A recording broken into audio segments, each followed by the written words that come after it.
الحمد لله نحمده ونستعينه ونستغفره ونؤمن به ونتوكل عليه ونعوذ بالله من شرور أنفسنا ومن سيئات أعمالنا من يهده الله فلا مضل له ومن يضلله فلا هادي له ونشهد أن لا إله إلا الله وحده لا شريك له ونشهد أن سيدنا ومولانا محمدا عبده ورسوله الذي أرسله بالحق بشيرا ونذيرا وداعيا إلى الله بإذنه سراجا وقمرا منيرا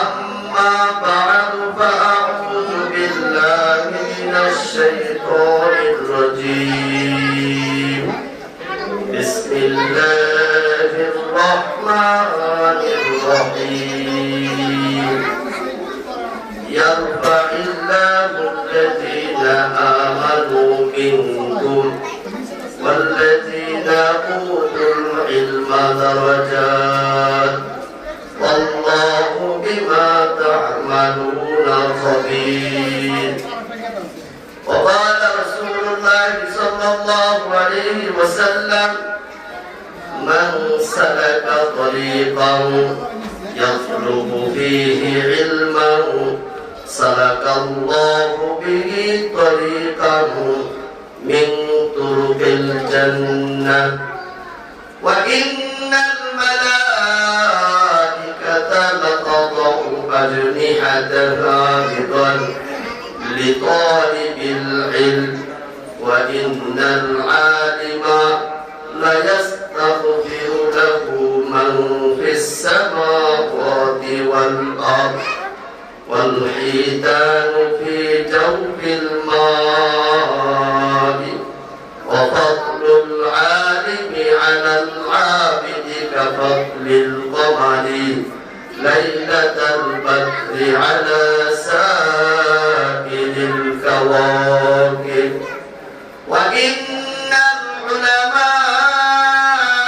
العلماء ورثة الأنبياء وإن الأنبياء لم يؤرثوا دينارا ولا درهما وإنما ورثوا العلم فمن أخذه أخذ بحق وافر أو كما قال النبي عليه الصلاة والسلام الحمد لله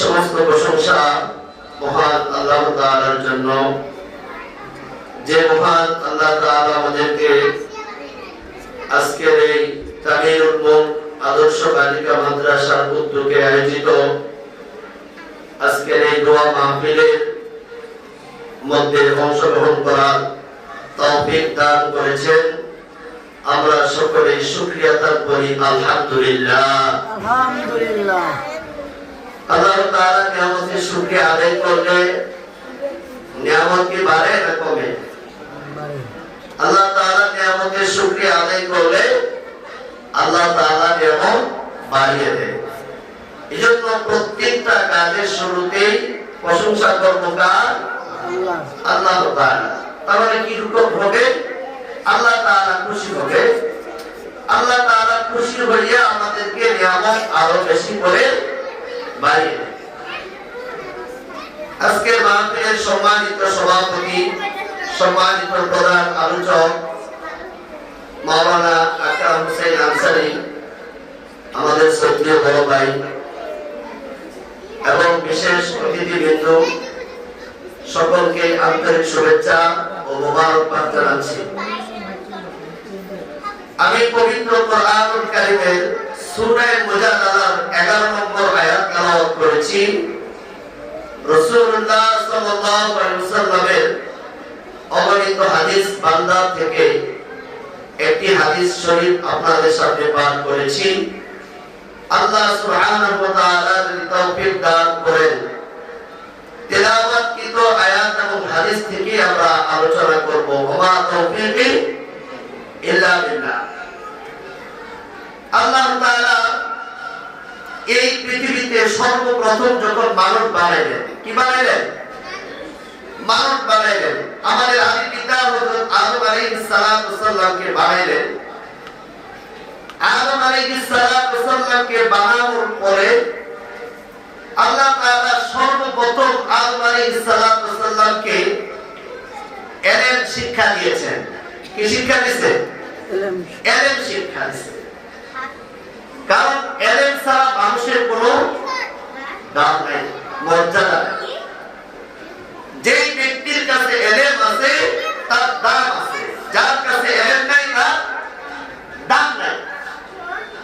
আদম আলাইহিস সালাতু সাল্লামকে আল্লাহ তাআলা সৃষ্টি করার পরে আল্লাহ তাআলা সমস্ত বস্তু সামগ্রীর নাম শিক্ষা দিলেন। তারপরে আল্লাহ তাআলা এই সমস্ত বস্তুগুলো ফেরেশতাদের সামনে আল্লাহ তাআলা পেশ করলেন। আল্লাহ তাআলা বলেন وَعَلَّمَ آدَمَ الْأَسْمَاءَ كُلَّهَا ثُمَّ عَرَضَهُمْ عَلَى الْمَلَائِكَةِ فَقَالَ أَنبِئُونِي بِأَسْمَاءِ هَؤُلَاءِ إِن كُنتُمْ صَادِقِينَ।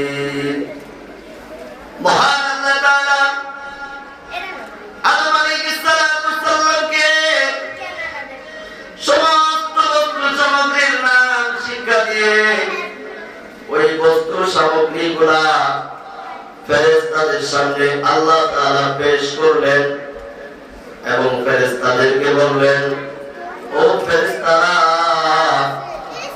তোমরা এই সমস্ত বস্তু সামগ্রীর নাম বলে দাও যদি তোমরা সত্যবাদী হও।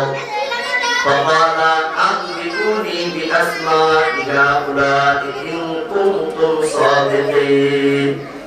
যদি তোমরা সত্যবাদী হও তাহলে তোমরা এই সমস্ত বস্তু সামগ্রীর নামগুলো তোমরা আমি আল্লাহ তাআলাকে বলে দাও। ফেরেশতারা বলল, ক্বালু সুবহানাকা লা ইলমা লানা। হে আমাদের রব, আপনি মহান, আপনি পবিত্র। লা ইলমা লানা, আমাদের কোনো ইলম নাই।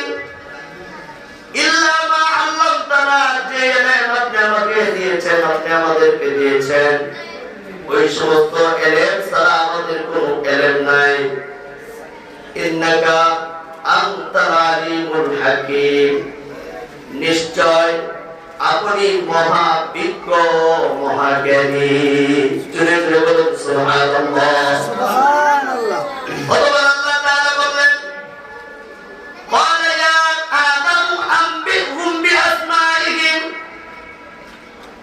হে আদম, তুমি এই সমস্ত বস্তু সামগ্রীর নাম একের পর এক তাদের সামনে বলে দাও। জোরে বলেন সুবহানাল্লাহ। হযরত আদম আলাইহিস সালাতু সাল্লাম বললেন, ফালাম্মা আনবাহুম বিআসমাইহিম। হযরত আদম আলাইহিস সালাতু সাল্লাম এই সমস্ত বস্তু সামগ্রীর নাম একে একে তাদের সামনে উপস্থাপন করলেন, বলে দিলেন। আল্লাহ তাআলা বলেন, ক্বালা আলাম আকুল লাকুম ইন্নী আ'লামু গায়বাস সামাওয়াতি ওয়াল আরদি ওয়া আ'লামু মা তুবদুনা ওয়া মা কুনতুম তাকতুমুন।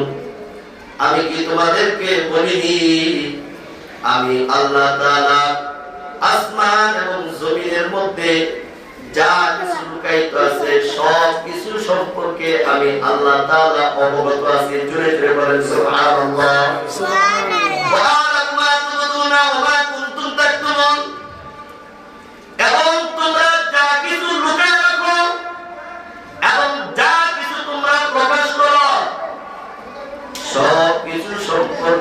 আমি আল্লাহ তাআলা জানি। কে জানে? আল্লাহ তাআলা জানে। সমস্ত ইলমের একমাত্র মালিক হলেন আল্লাহ সুবহানাহু ওয়া তাআলা। এজন্য আল্লাহ তাআলা বলেন কুল হাল ইয়াস্তাবিল আ'মা ওয়াল বাসীর।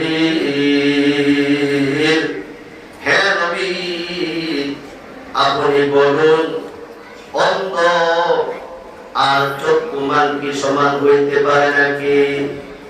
আমহাল তাস্তাবিজ যুলুমাতু ওয়ান নূর।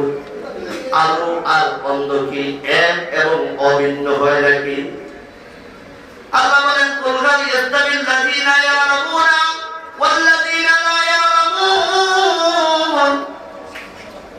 আল্লাহ তাআলা বলেন হে নবী, আপনি বলুন যারা জানে আর যারা জানে না তারা কি কখনো সমান হইতে পারে নাকি? আপনাদের ধারণা কি যারা জানে আর যারা জানে না তারা কি সমান হইতে পারে? না।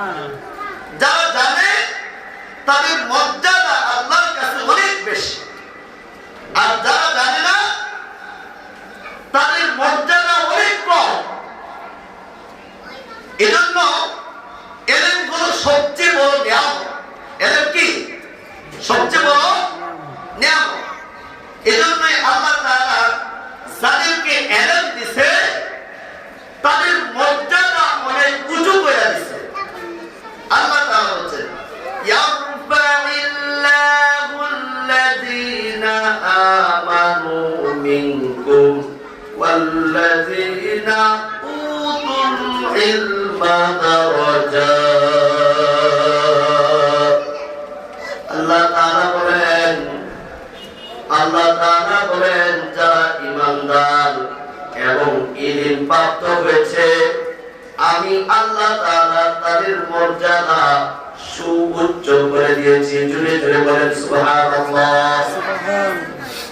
তার মানে একজন ঈমানদারের দাম সবচেয়ে বেশি। একজন ঈমানদারের ঈমানের মূল্য এত বেশি যে সারা দুনিয়ার যত মূল্য একজন ঈমানদারের দাম তার চেয়ে বেশি মূল্য। সুবহানাল্লাহ। কারণ একজন ঈমানদার যতক্ষণ দুনিয়াতে থাকবে ততক্ষণ কিয়ামত সংঘটিত হবে না। সুবহানাল্লাহ। একজন ঈমানদারের এত দাম।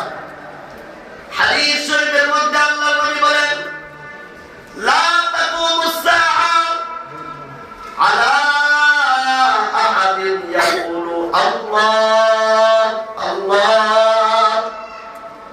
এই জমিনের উপরে যতদিন পর্যন্ত একজন আল্লাহ আল্লাহ আল্লাহর নাম উচ্চারণ করেওয়ালা ব্যক্তি থাকবে ততদিন পর্যন্ত এই জমিনকে আল্লাহ তাআলা ধ্বংস করবে না। জুড়ে জুড়ে বলেন সুবহানাল্লাহ। সুবহানাল্লাহ। একজন ঈমানদার, এই ঈমানদারের কারণে আল্লাহ তাআলা ভারতের দূষক মোদিকে আল্লাহ তাআলা খাওয়াইতেছে।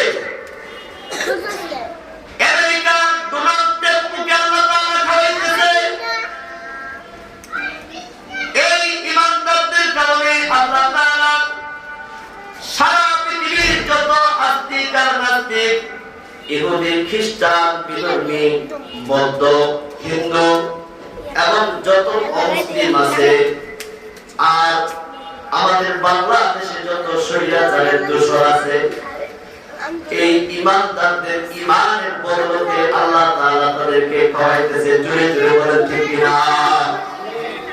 ঈমানদারের ঈমানের মূল্য অনেক বেশি, অনেক বেশি। সুবহানাল্লাহ।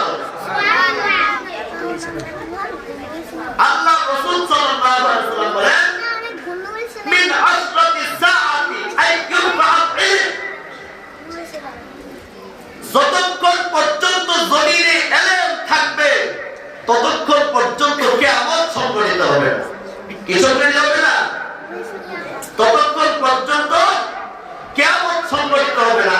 একজন ইলম প্রাপ্ত ব্যক্তি ইলম যতক্ষণ চর্চা করতে থাকবে, অর্জন করতে থাকবে, ততক্ষণ পর্যন্ত এই স্বৈরাচারদের দূষকদেরকে ইলম হাসিল করার কারণে তাদেরকে আল্লাহ তাআলা খাওয়াইবে, পড়াইবে, নাজ নিয়ামত দিবে।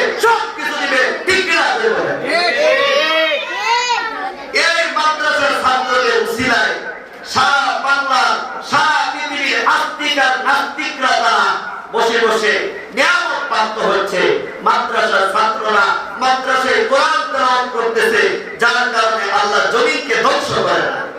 ঠিক মাদ্রাসার ছাত্ররা সকালবেলা ঘুমের থেকে উঠে ভোর 4টা বাজে উঠে ওযু করে নামাজ পড়ে আল্লাহর দরবারে হাত তুলে দোয়া করে, ঠিক কি না?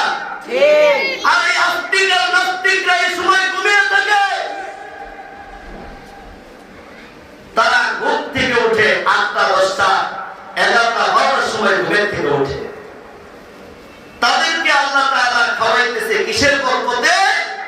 এই যে মাদ্রাসায় ছাত্ররা ছাত্রীরা কোরআন তেলাওয়াত করতেছে, রাসূলের হাদিসের দর্স দিচ্ছে, হাদিসের দর্স শিখতেছে, হাদিস শিখতেছে, কোরআন শিখতেছে, সুন্নাহ শিখতেছে, ওযু শিখতেছে, নামাজ শিখতেছে, আল্লাহর কোরআন কিভাবে পড়তে হয়, কিভাবে কোরআনের তাফসীর করতে হয়, কিভাবে কোরআনের ব্যাখ্যা করতে হয়, কিভাবে আল্লাহর রহস্যগুলো জানতে হয়, এগুলা তারা মাদ্রাসা থেকে শিখছে, ঠিক কি না? ঠিক। তাদের বরকতে আল্লাহ তাআলা আস্তিক আর নাস্তিকদেরকে খাওয়াচ্ছে। একজন মাদ্রাসার ছাত্র কত দাম, একজন আলিমের কত মর্যাদা, আমি যে হাদিস পাঠ করেছি এই হাদিস থেকে আমরা বুঝি। হযরত আবু দারদা রাদিয়াল্লাহু তাআলা বর্ণনা করেন, সামিআতু রাসূলুল্লাহি সাল্লাল্লাহু আলাইহি ওয়াসাল্লাম ইয়াকুলু মান সালাকা তরিকান ইয়াতলুবু ফীহি ইলমান সালাকাল্লাহু বিহি তরিকান মিন তুরুকিল জান্নাহ। আল্লাহ নবী সাহাবী হযরত আবু দারদা রাদিয়াল্লাহু তাআলা বর্ণনা করেন, আমি রাসূলুল্লাহ সাল্লাল্লাহু আলাইহি ওয়াসাল্লামকে বলতে শুনেছি, যে ব্যক্তি ইলম অর্জন করার জন্য কোন রাস্তা অতিক্রম করে আল্লাহ তাআলা